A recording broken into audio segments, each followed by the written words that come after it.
Assalamualaikum warahmatullahi wabarakatuh. Gus Mukhlason. Yang mau saya tanyakan simpel saja. Sering kita mendengar yang namanya dzikir sir, dzikir rasa. Yang di sini yang mau saya tanyakan itu apa definisi dari dzikir sir atau dzikir rasa itu? Apakah cuma pengangen-angen atau pengiro-ngiro? Pengangen-angen dalam arti dalam alam pikir kita, pengiro-ngiro dalam hati, bukan dalam fikolbi gitu. Nah gitu. Yang saya tanyakan itu aja. Dan bagaimana cara memahami dzikir siri tadi. Terima kasih. Assalamualaikum warahmatullahi wabarakatuh. Waalaikumsalam warahmatullahi wabarakatuh. Bicara tentang dzikir niku wonten jenis sekawan tahapan secara ringkas. Pertama disebut dzikir jahar yang keluar dari kalimat tauhid la ilaha illallah. Maksud daripada jahar diucap di lisan. Diucap di lisan. Yang kedua disebut dzikir siri, sir jenengan sanjang wau, yang muncul dari kalimat tauhid la ilaha illa huwa, artinya dia. Kalau kita bicara dia berarti jauh, dia berarti dia tidak di depan kita, jauh. Apa kata dia yang ngechat Lombok? Mesti telunjuk kita nduding ke atas. Adoh rek Gusti Allah. Ngoten. Gak mungkin apa kata yang ngechat telunjuk sampean nduding ngarep sampean, gak mungkin. Gak tumon kula. Ngoten. Udah ini proses Pak memangnya. Disebut dzikir sir karena di dalam hati kita ngucap Allah. Iki masih ngucap nama. Di dalam thariqah itu kita diwajibkan untuk dzikir seperti ini bersamaan dengan keluar masuknya nafas. Allahu Allahu Allah. Dikatakan sir, orang lain nggak tahu. Kalau jahar orang lain tahu karena bersuara di jasad. Tapi ini bersuara di hati. Orang lain nggak akan tahu. Disebut sir itu di situ. Terus yang ketiga disebut dzikir sir di dalam sir, sirul asrar, rahasia di dalam rahasia. Lah ini definisi daripada dzikir sir, sirul asrar ini adalah bila suwarin wa ismin wa kalamin atau walafdin, tanpa bersuara, tanpa nama, tanpa kalam. Maksudnya apa? Di dalam rahasia itu ada rahasia lagi. Di dalam ruh hati itu ada rasa atau iman. Di dalam iman, rasa itu ada cahaya yang dimaksud nur makrifat. Di dalam nur makrifat, cahaya itu ada wujudnya yang kita sebut ilahun wahid, yang laisa kamislihi syai'un. Bahasa syariat disebut Allah Subhanahu wa ta'ala wujudnya. Lah, untuk mencapai ke arah situ maka harus jenengan masuk di dalam dzikir yang nomor 3 tadi. Dzikir yang sudah tidak ngucap nama, berkalam, tapi dengan rasa atau iman. Yang dimaksud rasa atau iman itu apakah pengangan-angan yang ada di pikiran? Bukan. Bukan. Ini pikiran, akal, sukma ini harus pisah dulu. Harus dengan ruh hati. Sebab di dalam hati jenengan, di dalam ruh sampean iku ada rasa. Pertama su'aul basiroh, rasa.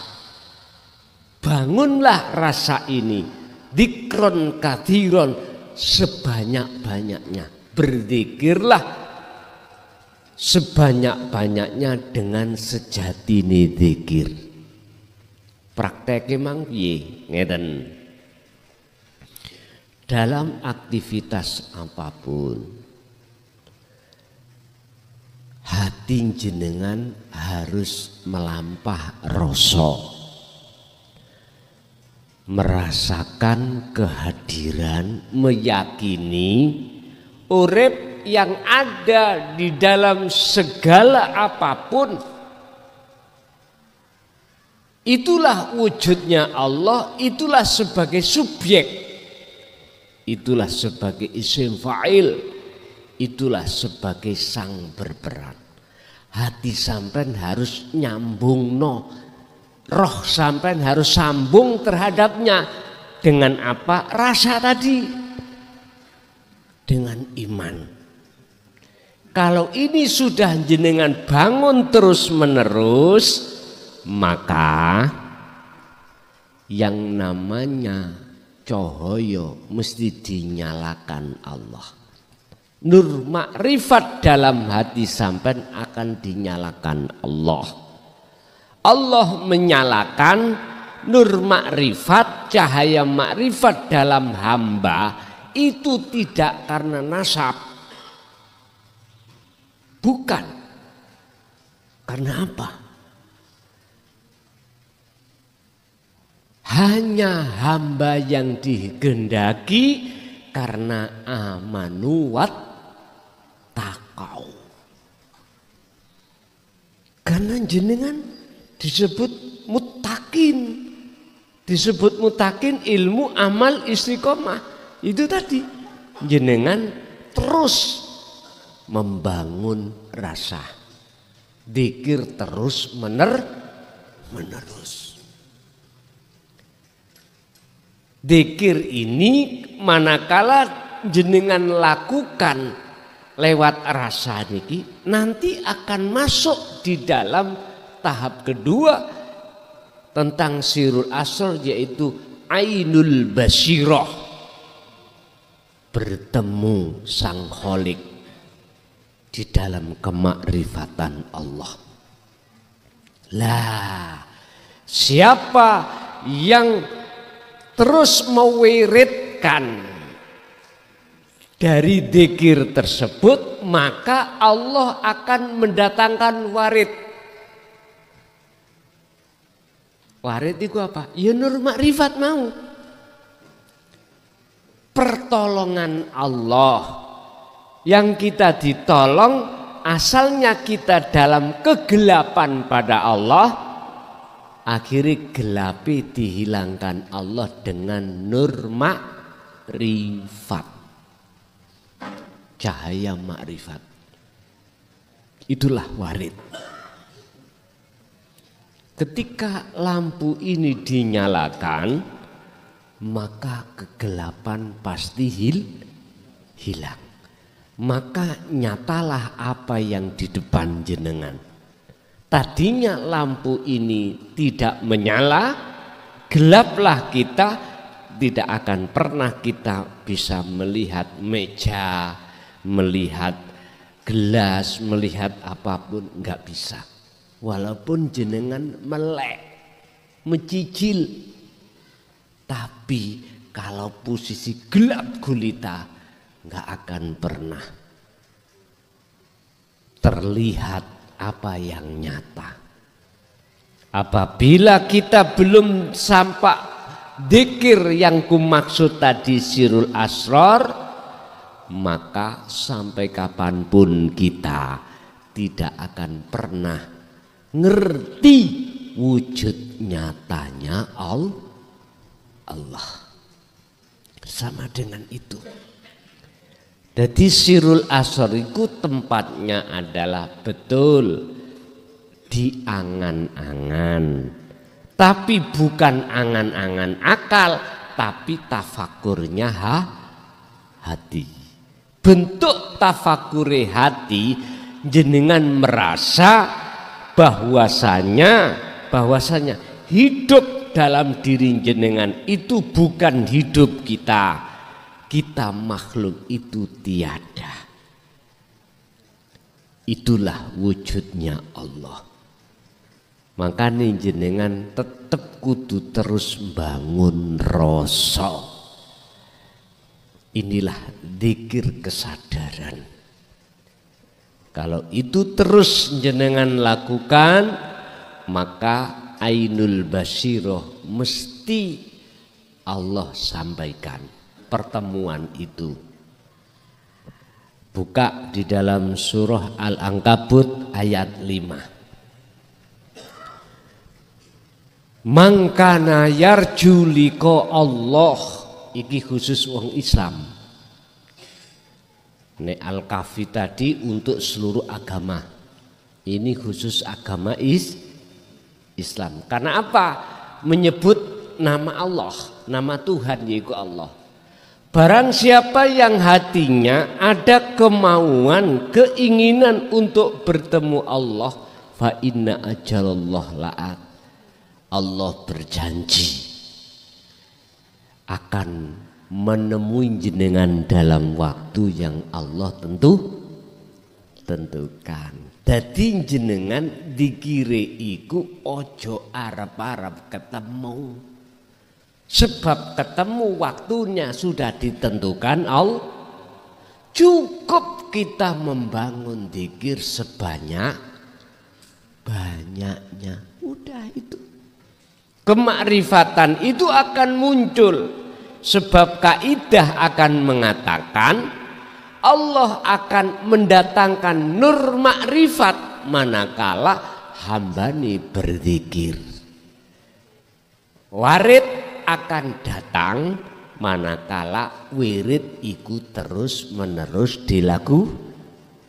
Ingat makalah karomah iku teko sebabe teko istiqomah.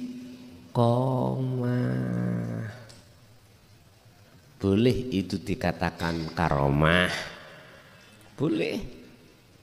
Tapi karomah endingnya itu tidak alam mukasyafah, tapi alam musyahadah, pertemuan terhadap Allah, bukan pertemuan terhadap selain Allah. Jadi begitu Pak, yang dimaksud angan-angan tafakur itu tidak di akal, tapi di hati. Di hati otomatis jenengan harus lepaskan angan-angan pikiran ini. Carane melepas pun dibuka dalam surat Ali Imran 191. Alladzina yadhkurunallaha qiyaman wa qu'udan wa 'ala junubihim. Para kekasih Allah itu baik ketika berdiri, duduk atau berbaring, hatinya senantiasa berzikir.